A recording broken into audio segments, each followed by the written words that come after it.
What's going on, guys? Welcome back to the show. Today we have another Q&A episode, so thank you to everybody who asked a question.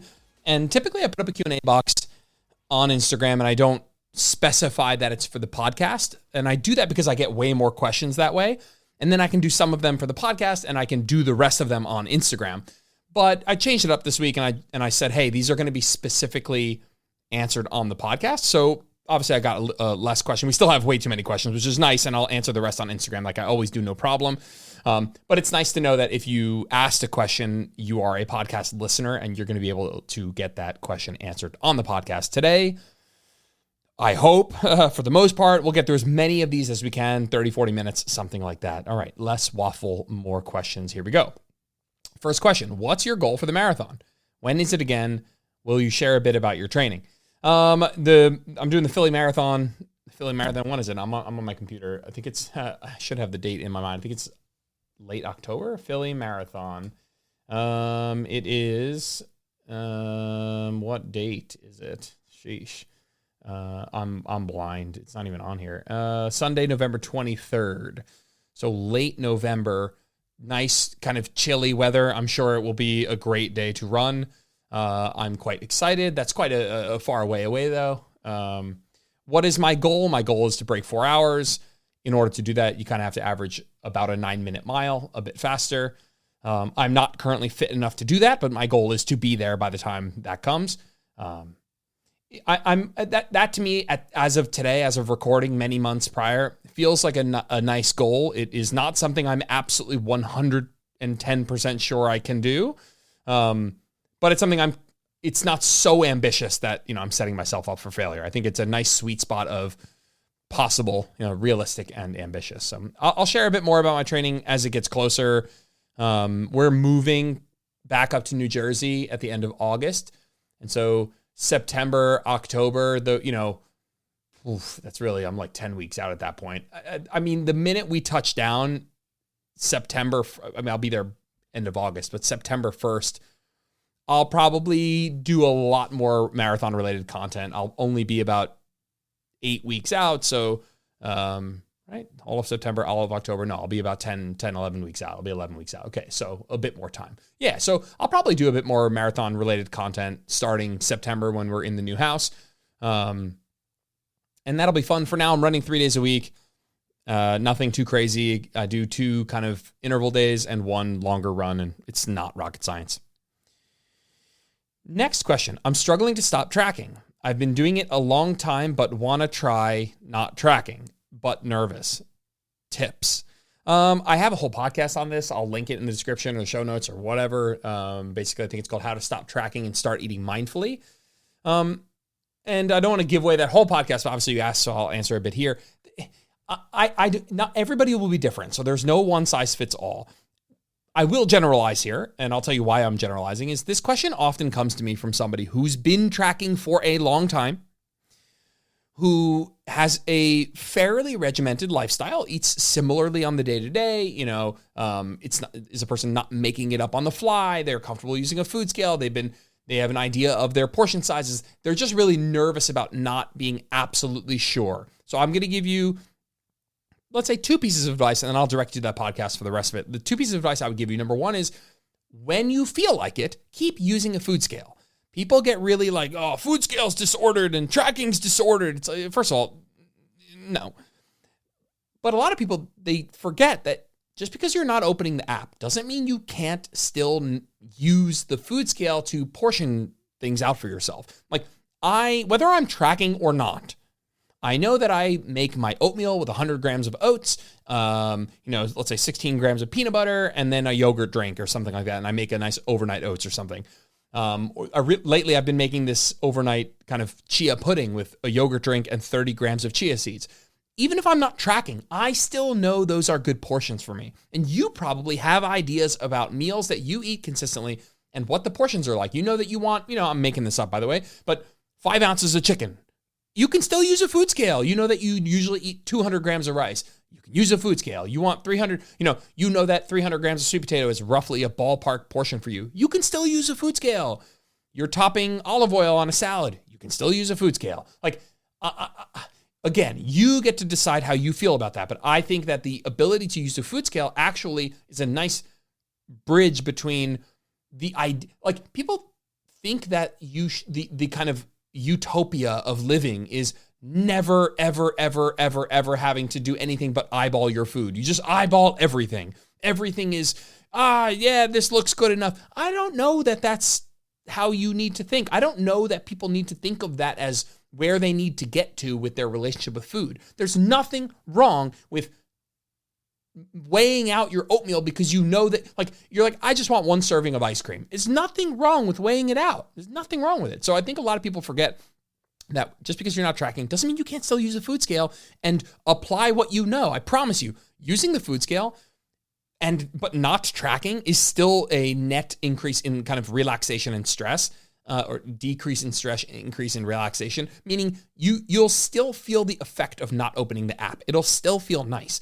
You putting something on food scale, again, everyone's different, but my suspicion is that you will not get that sort of triggering feeling by just putting something on a food scale if you're not also putting it in the app. So give that a shot. The second thing is I want you to I'll give three things. The second thing is I want you to think about it this way. I just want you to keep doing what you've been doing. I know that sounds obvious, but you probably are a person who can articulate to me what you're eating for breakfast and maybe what you're eating for lunch and what kind of snacks you like and how you build a dinner meal and what sort of after dinner snack you have if those are that's the eating pattern you have. Keep doing that.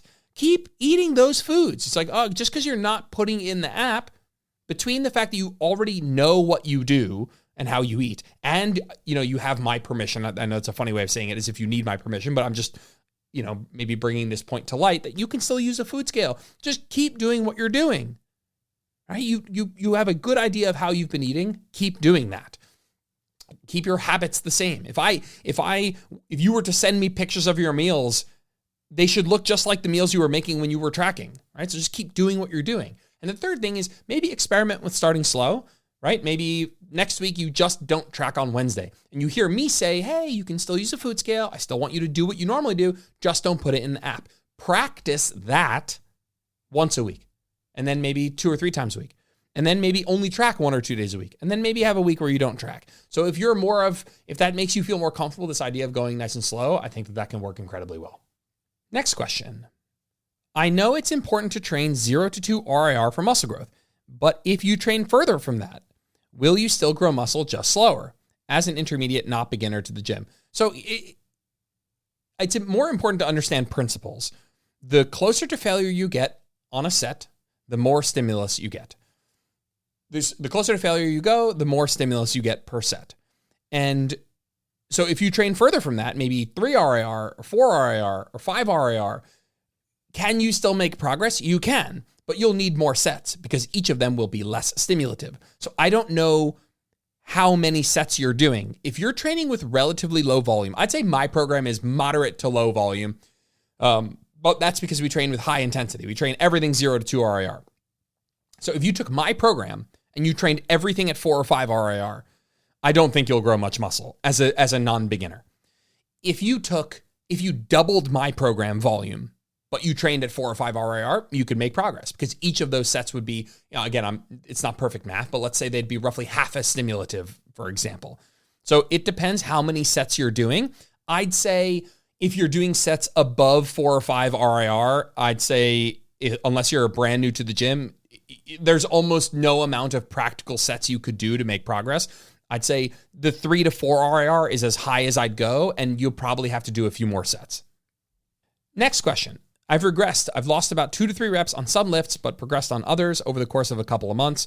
Could this be a sign of under-recovering or just normal? It could be a few things. The first thing that jumps to my mind is maybe you lost some weight. Certain exercises will be more affected by loss in body weight, by you being literally a smaller person. Things like pressing movements tend to get hit the most. So in a fat loss phase, I would suspect most non-beginners see either a plateauing or a slight regression in some pressing strength. So that might be something you've experienced. I'd be curious the time span on these things. Oh, you said on the course of a couple of months. It could be a sign of those of not doing enough volume for those lifts. It also, ironically, could be a sign of overdoing those muscle groups. So you could be recovering systemically, but under recovering locally. And so maybe you're doing too much for that muscle, and that muscle locally is overtrained, but systemically you're doing just fine. And so other muscle groups at appropriate volumes are progressing just fine. It could also be that you're not doing enough on those exercises or those muscle groups, and for that reason, you're seeing some slight regressions because you were coming from a period of doing higher volumes, but now you're doing a little bit lower volume and not keeping up with previous strength progression. I also think that part of me wants to see your technique on some lifts. Sometimes people push themselves so hard on a lift and their technique slips a little bit, and by fixing their technique a little bit, they get weaker, but they're not giving themselves credit for having done so. And so they're like, oh, I'm 2 reps weaker. It's like, yeah, but you're going slower and lower on your RDLs, for example, right? Or it's like, oh, you lost 2 to 3 reps on, a bicep curl, but all of a sudden, you haven't been swinging the weight as much. And so it might be the case that I would want to look at a form video of when you were doing 2 to 3 reps more and a form video now and see if they are in fact apples to apples. I find that is often what happens, where you look at your numbers, but you forget that at that time, I do this all the time with one-on-one clients. I'll look at their progression sheets and I'll see that maybe they haven't progressed on a lift. And then we talk about it and say, yeah, but at that week you told me, hey, I need to go slower and lower. And so I did that. And yeah, I lost a couple reps because my technique improved. And so movement quality can go up and you can lose reps, but that's a good thing as far as a stimulus at the muscle. Next question, volume equated. Is it better to split sets into 2 workouts versus just do all sets in one? Like 4 sets of 8 chest press versus 2 sets of 8 twice a week. Thinking you'll be less fatigued so you can train harder. Yeah, so you're going to see better results doing 2 times 8 reps. So let's just use sets. Let's not worry about reps. If you take the same amount of volume and you split it over 2 workouts, or you do it all in 1 workout, you're going to see better results in 2 workouts. We see that in the literature all the time. We have studies where people do 1 set on Monday and 1 set on Thursday, and they grow muscle. We have studies that show people do 3 to 4 sets on Monday, and that's it, and they don't grow muscle. So where 2 sets done, 1 set on Monday, 1 set on Thursday, grew muscle, 4 sets done on Monday did not grow muscle. And so that just shows us the power of frequency. And that's why I think a program that doesn't hit each muscle group twice per week just is missing an opportunity to see better results for basically no downside. I'm not saying that you can't grow muscle training muscles once per week. You can, but I don't see why you wouldn't organize training to hit each muscle group twice. Organizing training that way doesn't cost you anything, right? It's like, should you study 8 hours on Monday or 4 hours on Monday and 4 hours on Thursday? And it's like, well, and I said, okay, why are you studying 8 hours on Monday? Can you not study on Thursday? You're like, no, I can study on Thursday too. I'm like, well, then just break it up. It's going to be better. So unless there's like some weird, I actually can't, because the bad part about that analogy that does not carry over is that most of the time people are also going to the gym on Thursday. So it's not like they don't have time for that second session. It's that they are just splitting it up, like chest on Monday and back on Tuesday and legs on Thursday, instead of doing something like an upper lower split or a full body split where you can, see higher frequencies per muscle group per week. Next question. My lower back is sometimes sore after doing RDLs. Not in a bad way sore. More I can feel I worked those muscles, but not my glutes or hamstrings. Does that mean I should work on strengthening my lower back more? Have had form checked and it's good. Maybe. My take is this, that, and I'm not saying that you're saying what I'm about to say. I'm not saying that you are saying that you are assuming your glutes and hams are getting no stimulus. So I think if your technique is good and you're training hard with your RDLs, your glutes and hams are getting, and particularly your particularly your glutes, if you have quite a bit of knee bend, are getting a really good stimulus, whether or not they are the thing that's getting the most sore. I think your assumption that, hey, does that mean my lower back is the limiter? That means my lower back is getting the primary stimulus, and that's why it's getting the most sore, and it needs to get stronger. I don't think that's a terrible hypothesis. But I also think that if your form is actually good, then this will happen on its own. If your lower back is in fact a limiter, then it is in fact getting the best stimulus, and it will in fact get stronger, and this should even out a little bit over time. I wouldn't hear you say this and think, oh, you got to do more lower back strengthening. I would say just keep doing what you're doing, and as long as you're progressing, your glutes and hams are the primary movers of this exercise. So the muscles that are actually performing hip extension, what a hinge are the glutes and the hamstrings. And if your numbers are going up over time and your technique is good, I would put my faith in that rather than putting my faith in the soreness to tell me what's happening. Now, soreness is not irrelevant, and I think you're asking a good question. I'd be curious where you're at in 6 months of continuing to do this with good technique. Did your lower back catch up just by continuing to work hard? And in 6 months, are you 20, 30 pounds up on your RDL? If you are, with good technique, I'd feel confident your glutes and hams are getting the stimulus they need. Next question. How does one determine ideal body weight range for health?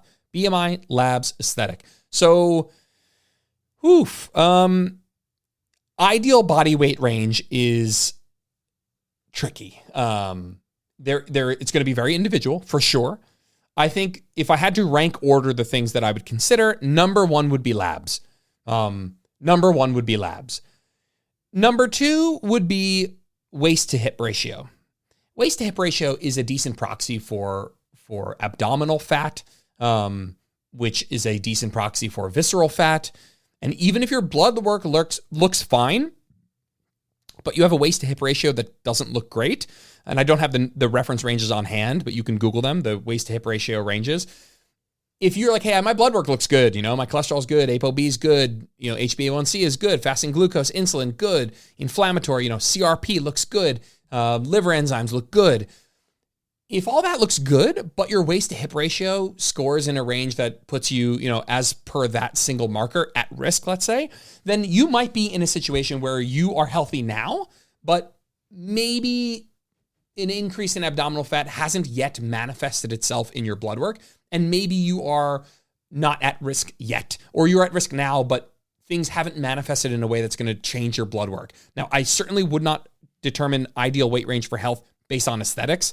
And I wouldn't use BMI on an individual level either. On a population level, as a screening tool, BMI's a good tool for what it does. But on an individual level, I wouldn't use it.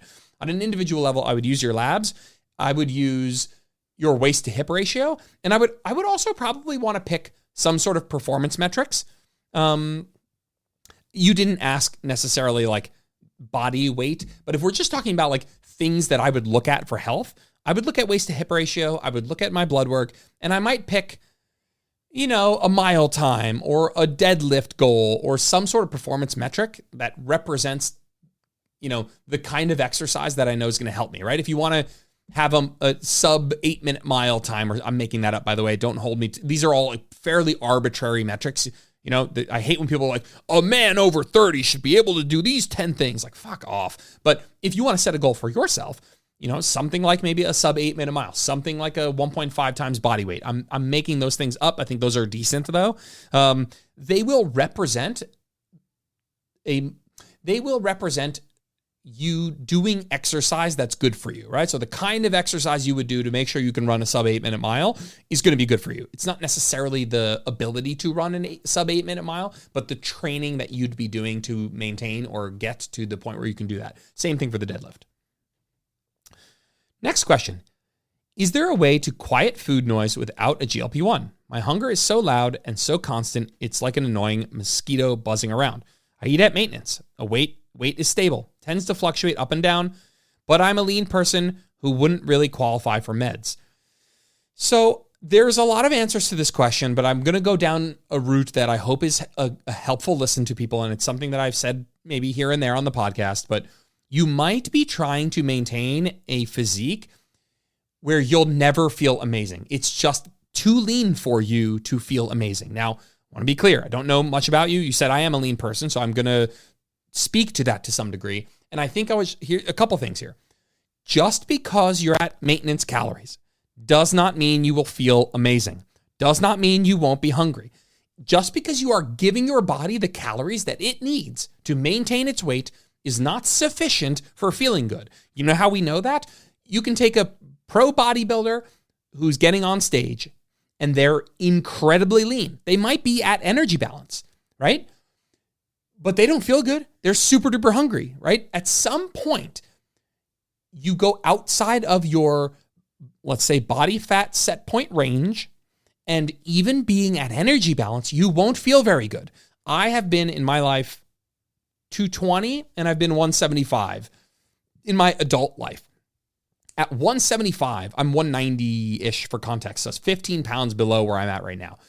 At 175, I've maintained that weight for several months at maintenance calories. And no amount of maintaining that weight will I ever feel good. It's too lean. My hunger, my genetic programmed hunger signaling is higher than that. Let's say at 175, my maintenance calories like 2,700. I made that up, but let's pretend like that's what it is. 2,700 calories will not turn my food noise off, even if I'm at energy balance. So you might be trying to maintain a physique that is just leaner than your genetic hunger signaling. And, I want everyone to be in control of everything. I don't ever like being sort of like defeatist about this, about being like, just nothing you can do. But I would explore this and say, well, what if I weighed 3 to 5 pounds more, but I got to eat 200 more calories? Does that match up? Does that amount of calories do anything to my food noise? And I don't want to be sitting there being like, it's going to fix everything. But I just have seen that so many times where clients will try and, they'll diet down to a certain level of leanness. They'll love the way they look, but it won't ever quite feel right at that many calories. And a couple pounds up, 3 to 5 pounds up with a couple hundred extra calories, all of a sudden things click and they're like, oh, this is a much more sustainable way of living because I feel much better. So I hate that my answer is going to be, hey, add 100 or 200 calories. Do it for 6 months, see what happens. Do it for 3 months, see what happens. Outside of that, making sure that you're eating satiating food with the calories that you are giving yourself, making sure that you're also enjoying that food. Sometimes food noise just has to do with the fact that you're yearning for something enjoyable and you're not, do you have actual physiological hunger or do you have hedonic hunger of like, I miss enjoying something, right? Sometimes the most satiating option isn't the most satisfying option. And you might opt for something that's a little bit less satiating per calorie, but that you enjoy more. And the net balance of those two things in that context might be a better option. So I think that those can all be things to look at. I think also trying to identify when your food noise is loudest. Are there triggers? Are there environments? Are there people, scenarios where you feel like it's the toughest? Are you putting yourself in a lot of really challenging situations in terms of the people that you're around, the circumstances that you're in? You're in a lot of, environments where other people are doing things that maybe you don't want to do. Those are all things that we can look at. Next question. What do you think about amino acids versus protein powder? Thinking of switching to perfect aminos instead of a plant-based protein powder I'm currently using. That would be a horrible, terrible, awful mistake. Amino acids are almost entirely trash. Protein powder is going to be better. The reason you're probably doing this is because it doesn't have any calories, but in every study that we do where we pit these two things against each other, protein powder is much better. So do not do this. If you are going to take a scoop of something, mix it in water, and hope that it helps you build muscle, it should be protein powder. Next question. Tips for balancing month-long vacation and health and fitness. No access to gym, long car rides, and eating out for most meals. I don't want to lose progress. Tip number 1, get comfortable with losing some progress. You will lose some progress. I don't know if you'll gain weight. There's the nutrition side and the training side of this. Whether it's cardio fitness you're talking about or muscle building fitness. I think, listen, if you said a 1 week vacation, I would have given you the traditional, hey, don't worry about it. It's just a week. The fact that you're talking about a month-long vacation, I will concede that I too would consider this, especially if it's something that happens relatively frequently. What I will say is, if this is a once in a lifetime trip, right? You're going to you're driving up the western coast of South America. You're hitting, whatever. You're doing something, just you're Euro tripping through Europe, whatever. I would give you that same speech about don't fucking worry about it. It's a once in a lifetime vacation. You're going to lose a tiny bit of muscle. You're going to gain it back, no problem. Enjoy yourself, eat out, enjoy the culture, no problem.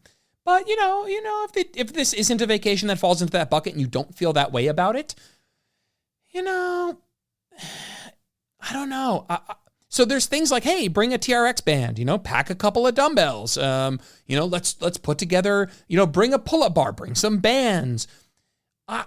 You can hear it in my voice where I'm kind of like, is that worth it?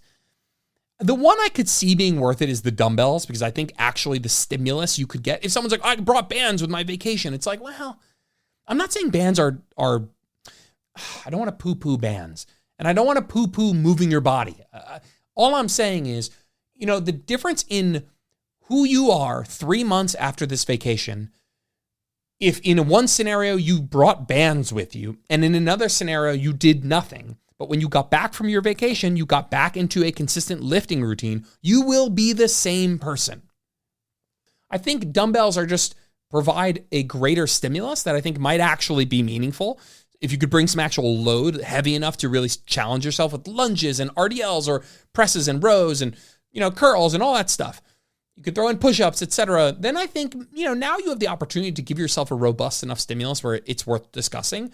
But if none of that seems like it's in the cards, then listen, it's a month-long vacation. I hope it's something fun. Enjoy taking a break from all this. You're going to be the same person in 6 months, right? You're going to resensitize to the training stimulus, and 6 months from now, whether you didn't take this month off or you did, you will be indistinguishable. So if you can bring dumbbells, then I think, hey, you could bring a TRX strap. I think that allows you to at least do some more challenging body weight stuff. I've written workouts for clients that are like not bringing a single piece of equipment, and they want to do like, burpees or elevated hand push-ups and long walking lunges and stuff. And frankly, nobody ever does them, and I don't blame them. They look at that and they're like, I don't want to do this on vacation. This workout blows. And so if you have dumbbells, you can at least make it fun enough and stimulative enough where I think maybe it's worth it. If you have a TRX strap and some bands, I think you can get something done. But my heart is really in the immersing yourself in this vacation, enjoying yourself, and knowing that you will lose a tiny bit of gains, but you will gain fun and enjoyment and experience, hopefully of a lifetime, a very unique trip. And so hope some of that was helpful. And if you ever want to reach out to me personally and tell me what you got and go through a workout, I'm happy to do that. Next question. I have a coach, but I'm wondering if I can subscribe to your program for the community and form check aspects. Would love to be in, but need a bit more support. You can absolutely do that. Sign up for my program. That's how you get access to the community. If you don't want to use the program, no problem. I'll level with you. If you want to send some form videos, if you're paying for the group, it's probably bad business for me to say this, but like if you threw in your like RDL technique, or as long as you're not doing something like, even if you were doing something so blatantly out of our program, I want to help. If you're paying me the $34 a month and you want to send the occasional form video, go nuts. I'm happy to help you. And to be honest with you, I think the community is so fucking awesome. I love our community. It's so much fun. I think it's the right amount of chat. It's not like an all-day chat feed, but we have plenty of chats per day. People ask really good questions. There's just like a lot of good camaraderie. I put quizzes in there. There's a whole bunch of exclusive training lectures. We do polls. It's a lot of fun in there. So if you sign up for the group, you'll get access to the community. If you don't want to use the program, no problem. If you want to send the occasional form video, and I say the occasional form video, I don't know why I phrase it that way. If you want to send form videos like everyone else, for now, I think that's fine. Yeah, I think that's absolutely fine. I'd love to have you. Next question. Do you ever use your leg sled to work glutes? I don't, but I absolutely program it for clients, and I absolutely think you can do it. You would put your feet pretty darn high on the platform. Sometimes I've even, depending on the length, how tall you are, you'd have your toes up off the edge of the leg sled.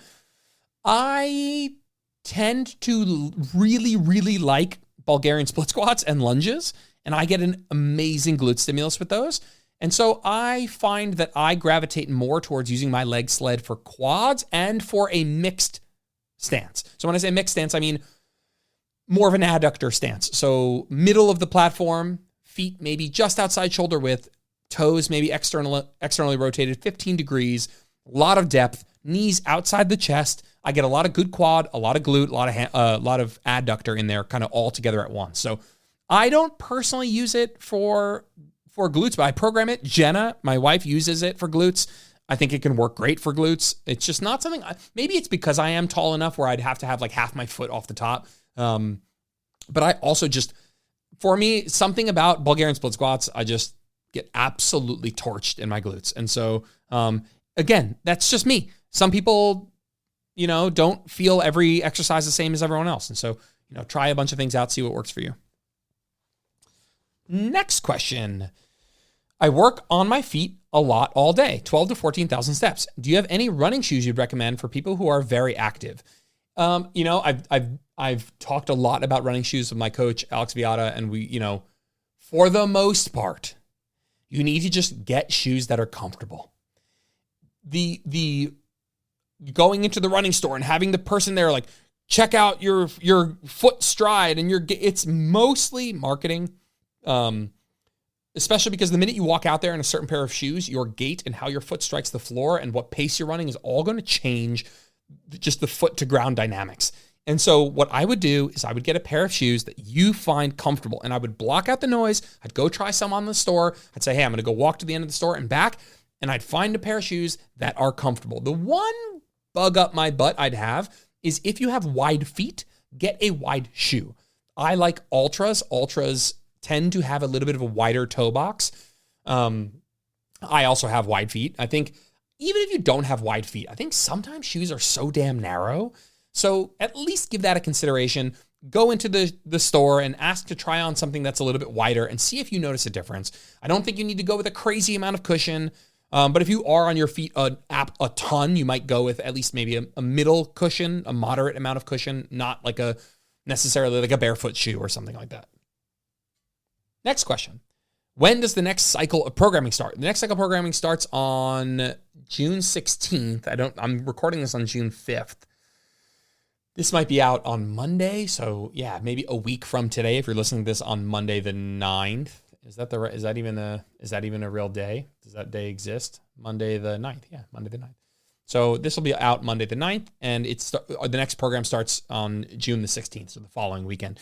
Honestly, for the 33rd time in a row, I'm going to say that wholeheartedly, from the depths of me, this is going to be the best cycle yet. It just keeps getting better and better, and that is because of your feedback, just the interactions I have with people in the group, the things that I'm learning, the things that we're trying. Just very, very excited. Next question. I understand the concept of working out throughout the day, like doing a few sets at nap time, a few sets after lunch, a few sets while the kids are distracted. But how do you go throughout the day? Do you just be sweaty? Hello, Texas summer. Got you. And then, and what about warming up before your sets? Do you dive right back in, or do you do a small jog in place to get your heart back? Really simple, really simple. Forget about needing a general dynamic warm-up. So what very commonly happens for me and Jenna is at 7:15, Emerson gets up at 7:30. So at like 7:15, we both are in the gym and we do like one or two exercises. No general warm-up. Just if she's doing leg extension, she does a light sided leg extension, a little bit heavier set of leg extension, and then she goes into her working sets. Maybe I'm doing wide grip pull down. I just do 2 warm-up sets of wide grip pull down, and then I do my working sets. You don't need to do a general warm-up. You can, by the way, if you like it and you have time for it, no problem. Specifically in this scenario, specifically new parents, people short on time, it's not something you need to do. I would do specific warm-up sets for the exercises that you're doing. And regardless of whether or not you're bopping in and bopping out, doing a few sets here, a few sets there, just think about warming up for the sets you're about to do. Now, I think physiologically from a muscle gain perspective, this works totally fine.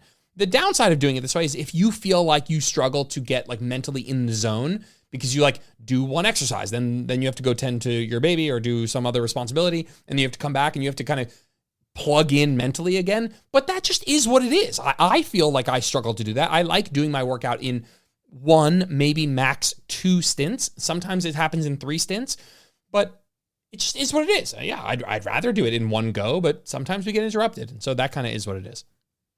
Next question. What's your actual plan when reverse dieting clients one-on-one?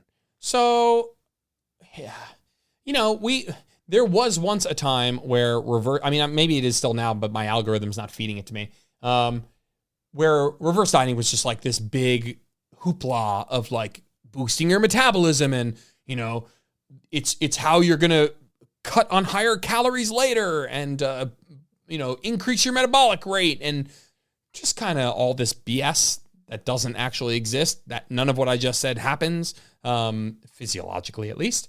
And so, then there was the other people who were like, when you're done with a diet, you can just jump right back to maintenance. You don't need any reverse diet. There's no reason to go slow.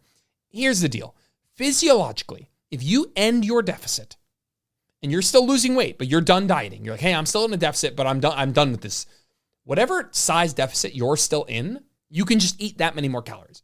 Now, of course, your question should be, well, I don't know how much of a deficit I'm still in exactly. So how am I gonna magically add exactly that many calories? You don't know. And so physiologically speaking, there's no advantage to adding calories back slowly. Period. However, practically, most people, when they end a deficit, are quite proud of the weight they've lost and they don't want to gain it back. And if I said, hey, you can go a little faster, and guess what? You'll feel better quicker. But the faster you go, the more risk you have in terms of overshooting. Or you could go a little slower, and of course you go slower, meaning you're adding calories back a bit slower, and so the length of time before you feel amazing again with a ton of food is longer. But you're less likely to overshoot. We're more likely to catch you, before you or as you are overshooting, before you've gained more weight, as if you were going a bit faster. So when I reverse people, I have a chat with them. I say, how uncomfortable are you? How hungry are you? If we went really slow, are you fiending for more food? If they are, we add back a bigger chunk. If somebody's like, nah, I'm just kind of over it. I lost, most of the weight or all the weight I wanted to lose. I really don't want to gain it back. Like, you have 2 factors. How I don't want to say afraid, but how averse to weight regain are you? Some people are like, I lost quite a bit of weight. If I don't keep every single pound off, but I get to a really good place, I'll be happy. That's cool. And then the second thing is, how bad do you feel? So if you feel pretty good, when I say pretty good, I mean all things considered, and you definitely don't want to gain any weight back, or you want to give yourself every chance you can to maintain as much weight as possible, then I go slow.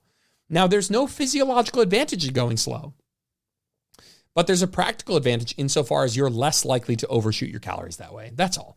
And so when it comes down to it, we typically will add somewhere between 100 and 300 calories per day immediately.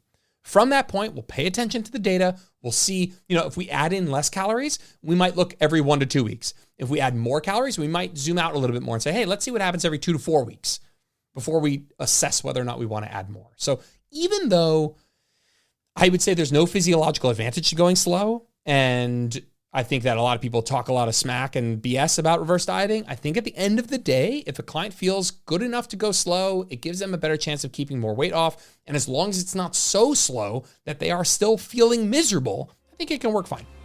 All right, guys, thank you for asking questions. I'll see you in the next episode. Thanks for tuning in to this episode of Where Optimal Meets Practical. If you liked the episode, it would mean the world to me if you posted a screenshot to your social media or left a 5-star review on iTunes. That stuff really helps. If you ever want to get in touch with me, just shoot me a DM on Instagram @JordanLipsFitness. I'm always around to chat. Thanks, guys. Have a good one.